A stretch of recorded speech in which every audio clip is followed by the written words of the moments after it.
Luminaria, el brillo de las grandes ideas, es un podcast con autores, investigaciones y libros de la Universidad de los Andes. Lo mejor de la academia en 15 minutos de charla. Conducen Josefina Marambio y Santiago de Narváez.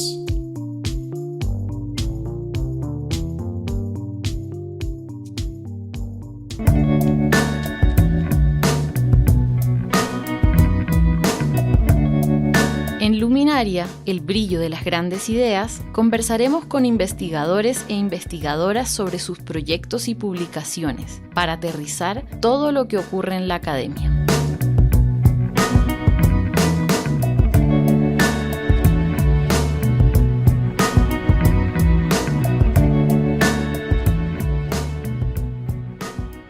Llevamos décadas hablando del cambio climático, de sus graves consecuencias y de la necesidad urgente de una transición energética. Sin embargo, la situación actual es tan grave y compleja que en este punto una reforma que se limite al aspecto energético pareciera no ser suficiente. Urge una transición justa a la sostenibilidad en general que transforme profundamente los patrones de producción y consumo de la humanidad. Frente a esta situación surgen varias preguntas. ¿Algunos países serán más afectados que otros por el calentamiento global? ¿La desigualdad permitirá que todas las personas tengamos acceso a estas transformaciones o serán un privilegio de pocos? ¿Cómo se verán impactados los territorios y sus comunidades? Para comprender los debates y dilemas alrededor de la transición energética y la descarbonización, un grupo de investigadores de universidades de Colombia, Alemania y Reino Unido escribió el libro Transición energética, justicia y desarrollo, compilado por Gonzalo Vargas y publicado por Ediciones Uniandes.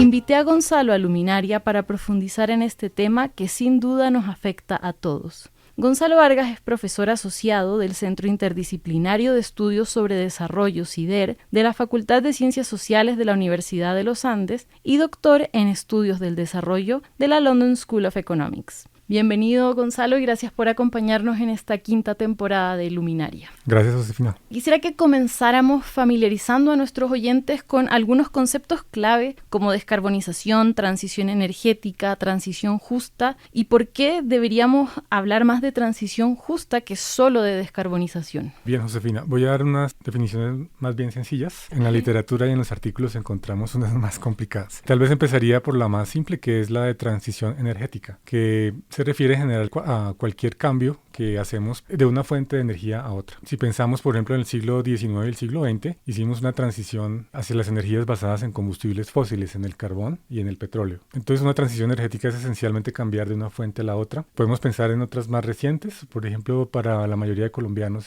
recordarán que hace unos años no había tanta cobertura del gas en las viviendas. Entonces, hicimos una transición al gas para cocinar. Aquí en el transporte público en Bogotá, en los 70 tuvimos vehículos de transporte que eran movilizados con electricidad, los trolleys, los troleibuses. Hoy en día la mayoría son movidos por diésel o por gasolina. Esas son todas transiciones energéticas. Entonces no, es un concepto que suena complejo, pero en realidad es algo muy sencillo de entender porque lo hemos vivido. La descarbonización es un tipo de transición energética en la cual queremos sustituir las fuentes de energía basadas en combustibles fósiles por otras fuentes más sostenibles. Y precisamente es muy difícil por lo que mencionaba hace un momento, porque pasamos 2 siglos aferrándonos y cada vez más sustentando nuestra movilidad, la preparación de alimentos en la vivienda, la forma en que operan nuestros edificios basado en combustibles fósiles, y ahora queremos deshacer eso muy rápido, entonces es muy difícil porque llevamos mucho tiempo. Esa es la descarbonización, salir de los combustibles fósiles. El tercer concepto, que es el de transición justa, es tal vez el más complejo porque es un concepto que justamente en el libro discutimos. Es un concepto, llamaríamos, en disputa, en el sentido de que hay varias interpretaciones de qué es y hay desacuerdos sobre qué significa. En el sentido más simple, la transición justa es reducir los impactos sociales de la descarbonización. Pongo un ejemplo muy simple. Pensemos en las minas de carbón que hay en Cesar y La Guajira. Entonces supongamos que se cierran esas minas justamente porque queremos descarbonizar la economía, pero eso deja a un montón de personas sin trabajo que trabajan ahí en esas minas, ¿no? Deja a los departamentos de Cesar y La Guajira sin unas fuentes de recursos fiscales, incluso a la nación misma, sin unas fuentes de recursos fiscales, y eso tiene unos impactos sociales. Entonces la transición justa consiste en primer lugar en pensar cómo se hacen menos intensos, cómo se amortiguan esos efectos sociales. Hay otras definiciones más complejas que introducen conceptos como la justicia ambiental y la justicia climática, que ya plantean preguntas más hondas sobre qué implica que esa transición sea justa. Pues implican ir a la pregunta más profunda de qué es la justicia y cómo se traduce eso cuando hacemos una transición energética. Hace unas semanas alguien me contaba esta anécdota que estaba en una videollamada con alguien en India y esta persona tuvo que evacuar su oficina porque había una emergencia ambiental, la contaminación ambiental estaba tan fuerte en ese momento que mandaron a todas las personas a su casa. Entonces, en el libro justamente abordan esta pregunta sobre las diferencias que hay entre el norte y el sur global para enfrentar ese cambio climático, pero entonces cómo, según las posibilidades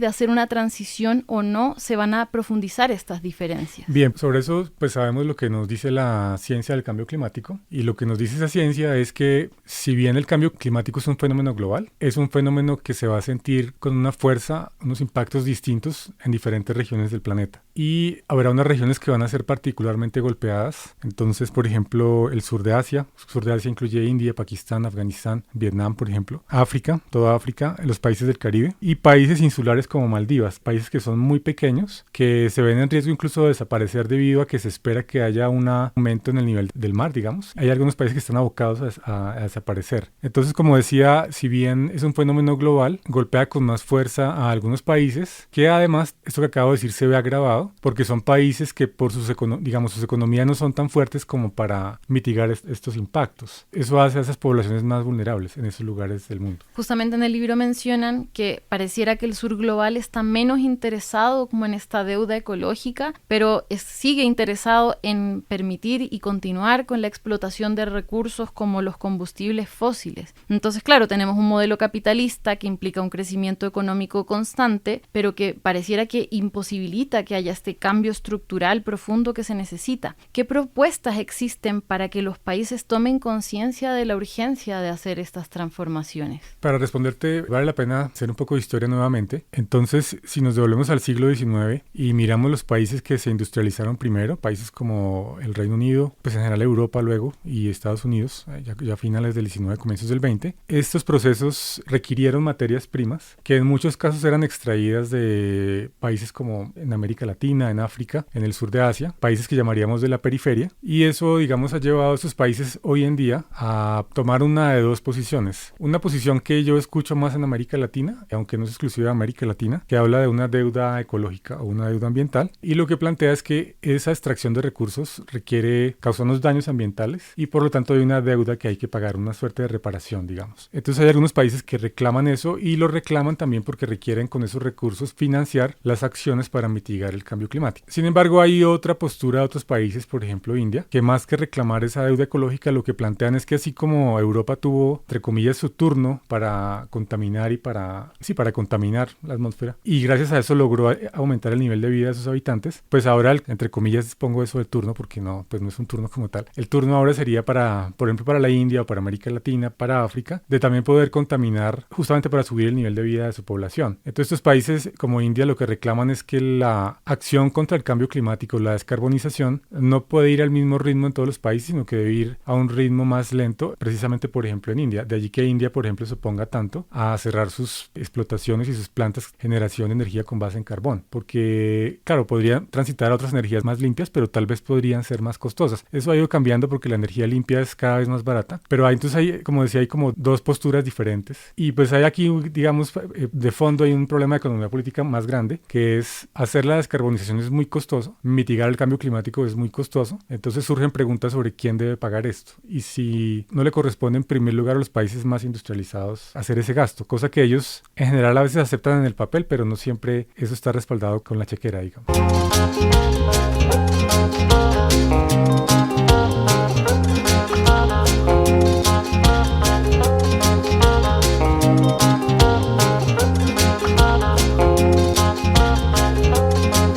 Entonces, claramente estas transiciones implican pensar en nuevos modelos de producción con energías limpias, pero ¿qué tipo de impactos se pueden esperar en el futuro en los territorios? Porque en el libro mencionan que no solamente se trata de impactos no esperados de estas nuevas energías, por ejemplo, pienso en su momento en la energía nuclear, sino también como en qué cambios e impactos sociales y económicos van a ocurrir en esos lugares. Pienso que los impactos van a ser muy distintos y muy diferenciados dependiendo de cada territorio, ¿no? Para empezar, yo diría, si en efecto logramos hacer la descarbonización y frenar el cambio climático, creo que los oyentes, si tú lo sabes, cada vez se ve más difícil. Pero si lográramos hacerlo, pues, aunque el efecto es global de nuevo, los impactos locales también se sienten. Vuelvo a los ejemplos que puse antes de las minas de carbón en Cerrejón y el Cesar, en La Guajira y en el Cesar. Esas minas, aunque allí obviamente se extrae un mineral que le permite al país tener acceso a divisas, hacer inversión social, pues para los habitantes que son vecinos de los proyectos tienen unos impactos ambientales importantes, el polvillo del carbón, por ejemplo. Entonces, si esa descarbonización se materializara, allí habría unos impactos positivos para esa población porque el aire sería más limpio, habría una descontaminación de las fuentes de agua, entonces sería positivo. Sin embargo, también hay que reconocer que hay efectos negativos. Uno que mencionamos brevemente hace un momento es que muy posiblemente se pierdan empleos porque el cierre de minas implica que se pierden unos empleos, no necesariamente en el corto plazo porque el cierre mismo de las minas implica unas nuevas obras, implica, o sea, la mina no se deja allí abandonada, sino que el cierre de mina mismo implica una serie de acciones para dejar el territorio, recuperarlo ambientalmente, no se puede dejar un socavón allí abierto. Pero digamos que en el mediano y largo plazo sí hay una pérdida de empleo y una pérdida de rentas para el Estado y para los departamentos, por ejemplo. Allí hay un primer impacto que hay que pensar cómo se mitiga. Y el otro impacto potencialmente negativo es que estas energías limpias pues también se basan en la extracción de otros minerales, ya no será el carbón y el petróleo, sino por ejemplo el litio y el cobalto. Entonces hay un temor de que estas nuevas explotaciones que ya serán en otros lugares pues traigan otra vez los impactos ambientales indeseados, la contaminación de las fuentes de agua, la destrucción de fauna y flora. Entonces ese es un poco los temores que suscita también la descarbonización. Con esto no quiero negar que es urgente hacerla, solo estoy planteando que tiene algunos riesgos que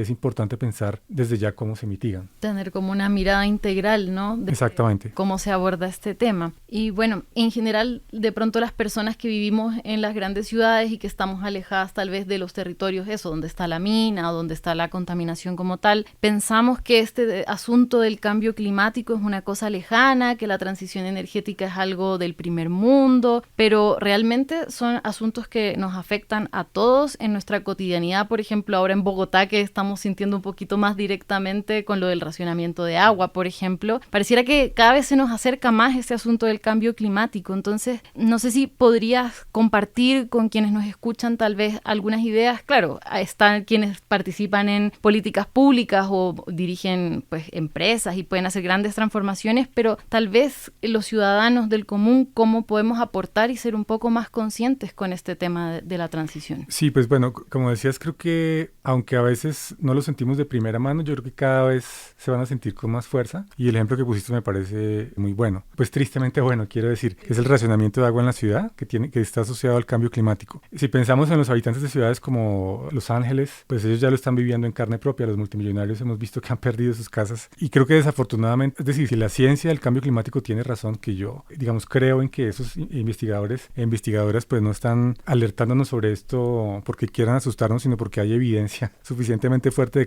que el riesgo es real, pues creo que vamos a sentirlo cada vez más fuerte. Pero para responderte, entonces yo pienso que lo primero es informarnos mejor sobre qué causa el cambio climático y qué consecuencias tiene. Pienso que es lo primero. Sobre esto afortunadamente creo que hay cada vez más información, pero es importante buscarla porque también hay fuentes de desinformación, hay medios y personas que están empeñadas en negar que eso está ocurriendo. Entonces es importante informarse cada vez mejor. Afortunadamente, insisto, creo que las fuentes están allí, es cuestión de buscarlas y de enterarse un poco. Segundo aspecto es, una vez que conocemos eso, podemos hacer cambio a nivel de nuestros comportamientos individuales, de nuestros hábitos de consumo, cómo nos movemos en la ciudad, los medios de transporte que usamos, a dónde vamos a vacacionar, por ejemplo. Hay una serie de decisiones que son muy, muy individuales, que sin embargo tienen un impacto agregado importante, ¿no? Entonces es importante como concientizarnos de eso y no caer en la idea de que somos impotentes, porque en realidad sí podemos hacer cosas. Y creo que creo que la acción de diferentes personas sumada hace cambios. Entonces no podemos caer en la desesperanza y en creer que porque los gobernantes no lo hacen, ya estamos perdidos. Lo tercero, pienso que es, pues ya que somos ciudadanos de democracias, cuando hay elecciones, estar pendientes de elegir en cargos públicos a gobernantes que tengan estrategias claras y viables para enfrentar el cambio climático. O sea, como mínimo, estar pendientes de si hablan de esto o no, porque si no hablan de esto implica que están desconociendo que hay un problema. Y segundo, pues ver qué soluciones ofrecen. Aunque a veces uno puede caer en la desesperanza, yo tengo un poco de fe cuando miro figuras como la de Greta Thunberg. Es tal vez la activista sobre cambio climático más importante en el mundo y es una persona muy, muy joven. Entonces, eso me da esperanza de que esta generación que está entrando a la vida adulta, que está que está en la universidad en este momento, haciendo sus pregrados, sus carreras, y muy pronto entrará al mercado laboral y empezará a tomar decisiones en empresas y en el sector público, en los gobiernos, en la ONU, etcétera. Creo que esas personas nos van a dar un ejemplo y pueden hacer cosas importantes que tal vez la generación de la que yo hago parte, por pereza o por que nos enteramos tarde, no hicimos. Entonces, eso me da mucha esperanza sobre el futuro. Creo que esta metáfora la mencionaban en el libro, si mal no recuerdo, que era como que estamos todos en el planeta atravesando esta misma tempestad que es el cambio climático, pero finalmente, claro, vamos en estos barcos distintos, sur global, distintos países, ¿sí? Algunos con más privilegios o menos, pero lo importante es que con acciones individuales y o colectivas logremos enfrentarlo porque realmente es una situación urgente, como mencionabas. Entonces, bueno, quiero invitar a nuestros oyentes a que reflexionen sobre este tema, a que piensen cómo aportar en su día a día, a pensar en los cambios que nuestro planeta necesita y también a leer el libro Transición Energética, Justicia y Desarrollo, compilado por Gonzalo Vargas. Recuerden que está disponible en las principales librerías del país y por supuesto en digital en ediciones.uniandes.edu.co. Recuerden que también está circulando en nuestros principales puntos de venta nuestra Gaceta de Cultura y Novedades Editoriales, Luminaria, El Brillo de las Grandes Ideas. Podemos seguir esta reflexión, este diálogo en nuestras redes sociales. En Facebook e Instagram nos encuentras como ediciones.uniandes y en X como ed_uniandes. Gonzalo, muchas gracias por tu tiempo, por estas reflexiones y pues esperemos que nuestros oyentes se animen a hacer cambios reales. A ti muchas gracias, Josefina. Hasta pronto. Noticias en Radio Francia Internacional. Esta mañana se inició en Kioto, Japón, la Conferencia Internacional sobre Cambios Climáticos. Tienen la difícil tarea de encontrar un acuerdo que permita luchar eficazmente contra el calentamiento progresivo del planeta. La magnitud y la gravedad de este reto planetario contrasta con el escepticismo que predomina en cuanto a los resultados de esta cumbre. Las divergencias han vuelto a resurgir en vísperas de esta conferencia de Kioto, en particular entre los países ricos y los países en vías de desarrollo. Estados Unidos, país responsable de una cuarta parte de las emisiones planetarias de gas carbónico, no es un modelo de referencia. Sería una interesante propuesta, bastante dispuestos a invertir mucho más en investigación y desarrollo. É sempre mais fácil empurrar com a barriga e deixar o abacaxi para os netos. Mas enquanto o mundo continua parolando, o termômetro e a água vão subindo.